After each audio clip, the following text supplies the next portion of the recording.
Bernafas, melepas, menerima. 3 hal sederhana yang seringkali terasa paling sulit dalam hidup. Di tengah dunia yang bergerak cepat, kita dibombardir dengan ajakan untuk mengejar, memiliki, dan mempertahankan. Tapi bagaimana jika seni kehidupan yang sejati justru terletak pada kemampuan untuk ikhlas, melepaskan tanpa merasa kehilangan?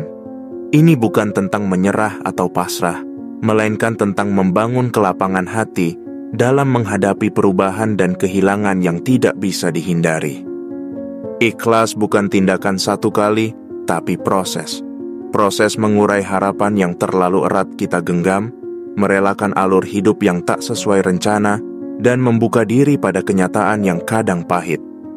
Dalam dunia coaching, kita sering menyaksikan klien yang tidak bisa melangkah maju, bukan karena kurang kemampuan, tapi karena terlalu banyak beban emosional yang tertambat di masa lalu. Bekas hubungan yang tak tuntas, pekerjaan yang hilang tiba-tiba, harapan besar yang tak pernah tercapai, semuanya membentuk luka-luka kecil yang tertimbun diam-diam dalam batin. Maka, seni ikhlas itu bukan seni melupakan, tapi seni menaruh sesuatu di tempatnya. Kita tidak diminta untuk membuang kenangan, tapi mengubah relasinya dalam diri kita. Kehilangan seseorang misalnya, bukan berarti kita harus menghapus jejaknya. Namun kita belajar menyusun ulang maknanya. Dari seseorang yang hadir secara fisik, menjadi pelajaran yang tinggal secara spiritual dan emosional. Ini adalah seni berpindah dari keterikatan menjadi keterhubungan yang lebih dalam dan dewasa. Nah, di bagian ini saya ingin mengajak teman-teman untuk benar-benar menyimak sampai akhir. Karena di bagian-bagian berikutnya, kita akan bahas lebih dalam bagaimana sebenarnya cara melatih keterbukaan hati secara praktis, bagaimana menghadapi perubahan yang tidak terduga, dan bagaimana cara kita bisa merasa utuh meskipun kehilangan. Jadi, pastikan untuk terus ikuti pembahasannya, dan kalau kamu merasa ini bermanfaat, dukung channel ini dengan klik like dan subscribe. Itu bentuk kecil tapi besar artinya, supaya kita bisa terus berbagi insight-insight seperti ini. Keterbukaan bukan berarti tidak punya pertahanan. Justru sebaliknya, hanya orang yang kuat secara emosional yang bisa memilih untuk membuka diri tanpa takut hancur. Kita sering mengira bahwa perlindungan terbaik dari rasa sakit adalah dengan membangun dinding. Tapi kenyataannya dinding itu justru yang membuat kita terasing dari dunia dan dari pertumbuhan. Keterbukaan mengajak kita untuk hadir seutuhnya dalam setiap momen, walau momen itu mengandung risiko kehilangan. Melatih keterbukaan berarti membiarkan hidup menyentuh kita dengan jujur. Tidak semua sentuhan menyenangkan memang, tapi semua sentuhan itu membentuk kita. Ketika kita terbuka, kita sedang mengizinkan hidup memberi pelajaran. Dan pelajaran terbaik seringkali datang dari yang paling mengguncang. Kecewa, gagal, ditinggalkan. Itu semua bukan hukuman, tapi pintu. Pintu untuk mengenal bagian terdalam dari diri kita yang selama ini tersembunyi. Tapi tentu, melatih keterbukaan bukan berarti kita harus membuka semuanya sekaligus. Ini proses bertahap. Sama seperti melatih otot, membuka hati butuh latihan yang konsisten. Kita bisa mulai dari hal kecil. Berani bilang jujur tentang perasaan kita hari ini. Mengakui bahwa kita sedang sedih, atau memberi ruang pada air mata untuk jatuh tanpa merasa lemah. Kita bisa berlatih dengan mendengarkan orang lain tanpa langsung menghakimi, atau memberi ruang bagi perubahan tanpa buru-buru mengendalikan semuanya.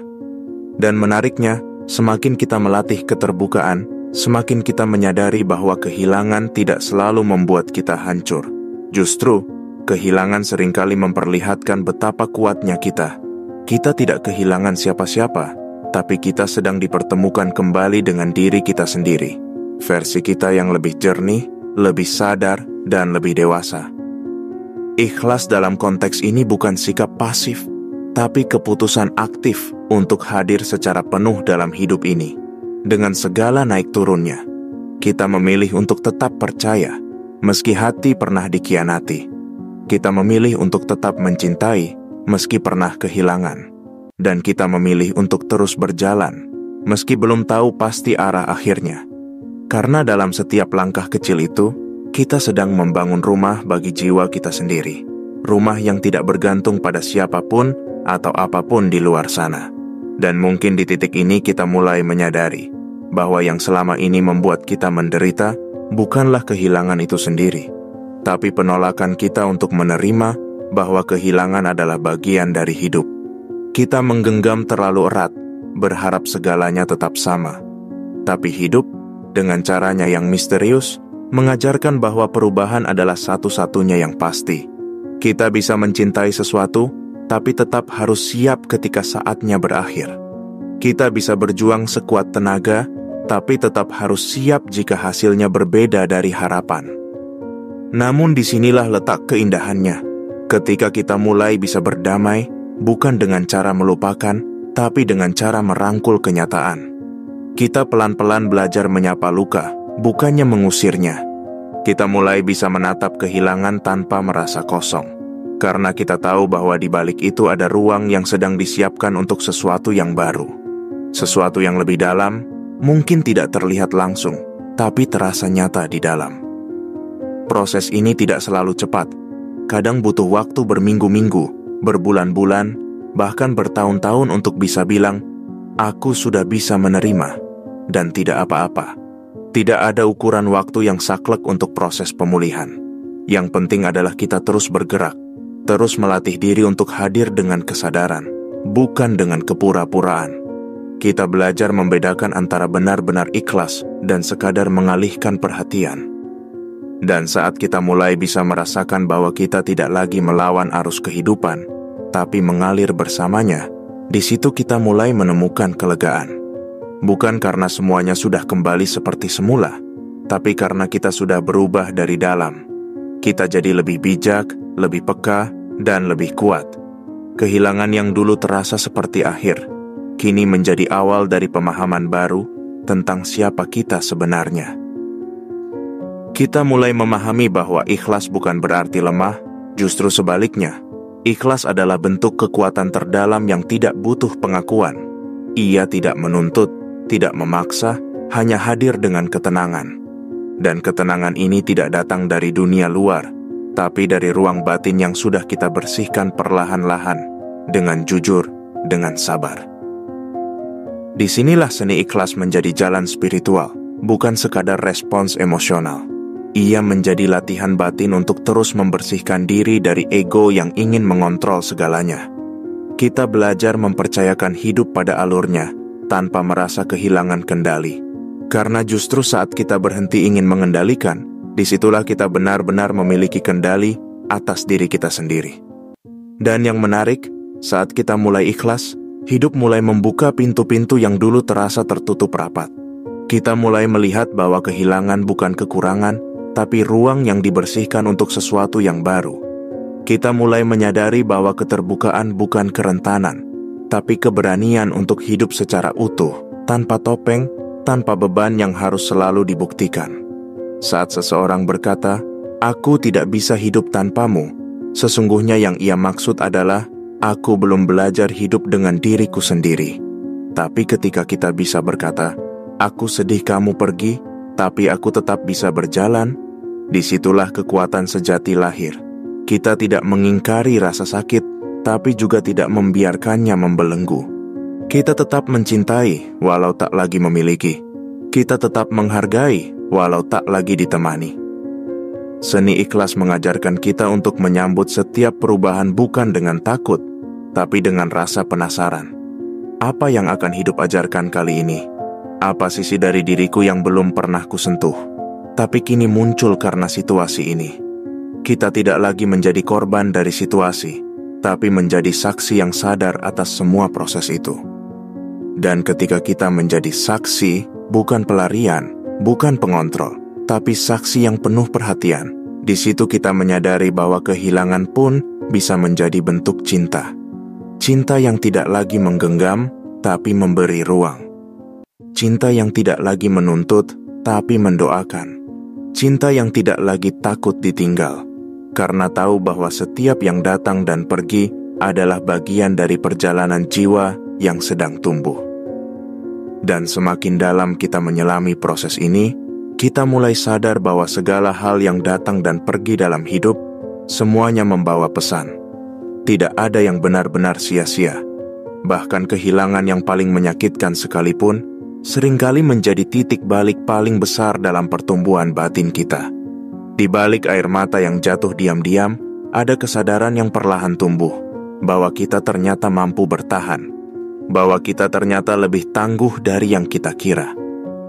Kita mungkin tidak bisa lagi memeluk seseorang yang pernah begitu berarti, tapi kita bisa membawa pelajaran dan makna dari kehadirannya dalam hidup kita. Kita mungkin tidak lagi berada di tempat yang dulu membuat kita merasa aman, tapi kita bisa membangun ruang baru dengan keberanian yang selama ini tertanam diam-diam. Dan itu semua terjadi bukan karena kita menolak kenyataan, tapi karena kita bersedia untuk hadir penuh di dalamnya. Seni ikhlas tidak menjanjikan hidup tanpa luka, tapi ia mengajarkan cara menanggapi luka itu dengan kelembutan. Kita menjadi lebih selektif pada apa yang kita genggam, dan lebih bijak dalam melepaskan. Bukan karena tidak peduli, tapi karena kita tahu bahwa menggenggam terlalu erat sesuatu yang harus pergi, hanya akan menyakiti dua pihak, yang dilepas dan yang melepaskan. Maka kita memilih untuk merelakan dengan sadar, bukan dengan keterpaksaan. Kadang dalam diam yang panjang kita menemukan ruang untuk berbicara dengan diri sendiri. Kita menanyakan ulang, kenapa aku merasa hancur saat kehilangan itu terjadi? Apa yang sebenarnya aku takutkan? Apakah aku kehilangan orangnya, atau kehilangan peran yang biasa aku mainkan bersamanya? Apakah aku kehilangan kenyamanan, atau kehilangan kendali? Dan dari pertanyaan-pertanyaan ini, lahirlah kejujuran baru yang mungkin selama ini tidak pernah kita beri ruang untuk muncul. Kejujuran itu yang akhirnya membimbing kita pada pemahaman bahwa setiap perpisahan membawa pertemuan baru. Pertemuan dengan bagian diri kita yang selama ini tersembunyi. Bagian yang lebih dewasa, lebih siap, lebih lembut, lebih sadar. Dan saat bagian itu mulai tampil ke permukaan, hidup terasa lebih ringan. Bukan karena bebannya hilang, tapi karena kita tidak lagi menganggap beban itu sebagai musuh.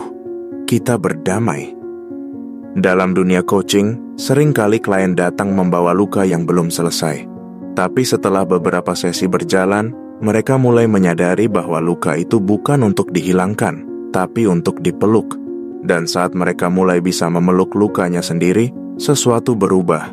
Wajah mereka lebih tenang, energinya lebih jernih, karena mereka sudah tidak lagi berperang dengan kenyataan. Mereka menerima, mereka hadir, dan mereka utuh. Kita semua bisa sampai di titik itu, tapi jalannya bukan lewat lari, apalagi lewat pura-pura. Jalannya lewat keberanian untuk berhenti sejenak, duduk dengan diri sendiri, dan berkata, aku kehilangan, dan itu menyakitkan. Tapi aku tetap di sini, aku tetap ada, aku tetap cukup. Kalimat sesederhana itu bisa menjadi mantra pemulihan yang luar biasa, kalau diucapkan dengan hati yang sungguh-sungguh hadir. Dan di balik itu semua, ada satu hal yang pelan-pelan tumbuh, rasa syukur. Bukan syukur karena kehilangan itu enak, tapi karena kita bisa bertahan. Syukur karena kita punya kesempatan untuk belajar. Syukur karena dalam kehilangan, kita menemukan kekayaan batin yang tidak bisa dibeli oleh apapun di luar sana. Syukur karena kita masih bisa mencintai, bahkan dalam keadaan hancur. Dan pada akhirnya kita mulai melihat bahwa perjalanan ikhlas ini bukan sekadar soal melepas, tapi tentang memperluas kapasitas hati. Hati yang dulu mungkin hanya bisa menampung satu bentuk kebahagiaan, sekarang mulai bisa menampung rasa sakit tanpa panik, menerima perubahan tanpa buru-buru mencari jalan keluar. Hati kita tumbuh menjadi ruang yang cukup luas untuk menampung keduanya. Suka dan duka, hadir dan pergi, harapan dan kenyataan. Dalam keheningan setelah badai, kita mulai mengenal diri sendiri secara lebih jujur. Kita mulai menghargai kesendirian, bukan sebagai kesepian, tapi sebagai tempat kita pulang untuk memulihkan. Kita mulai merasa cukup dengan keberadaan diri, tidak lagi menggantungkan bahagia pada sesuatu di luar diri. Dan dari situ, kita belajar mencintai dengan cara yang lebih sehat, mencintai tanpa menggenggam, memberi tanpa takut kekurangan, hadir tanpa harus menguasai. mungkin kita tidak akan pernah benar-benar siap kehilangan. Tapi kita bisa belajar menjadi cukup kuat untuk tetap melangkah saat kehilangan itu datang. Kita bisa belajar menata kembali hati yang porak-poranda, bukan dengan membangun tembok yang lebih tinggi, tapi dengan menanam akar yang lebih dalam. Akar yang membuat kita tetap berdiri meski angin perubahan datang tanpa permisi. Dan saat kita membagikan ruang ini, ruang pemahaman, ruang perenungan, ruang penyembuhan, dengan orang lain, kita sedang memperluas cinta yang tidak bersyarat. Cinta yang tidak berhenti saat hubungan berakhir. Cinta yang tidak menghilang saat jarak memisah. Tapi cinta yang tetap hadir, diam-diam, dalam bentuk pengertian, dalam bentuk doa, dalam bentuk keikhlasan. Terima kasih sudah menyimak sampai di sini. Kalau kamu merasa perjalanan ini menyentuh hatimu, membuka ruang baru dalam pikiranmu, atau mungkin memberi sedikit kelegaan di tengah hiruk-pikuk hidupmu, aku undang kamu untuk dukung channel ini. Boleh klik like, share ke teman-teman yang mungkin sedang butuh pelukan batin seperti ini, dan subscribe supaya kamu nggak ketinggalan konten-konten reflektif yang akan datang. Dan jangan ragu juga untuk tulis di kolom komentar ceritamu, perasaanmu, atau mungkin pengalamanmu dalam melewati masa-masa sulit. Kita di sini tumbuh bersama, kita belajar bersama, kita pulih bersama.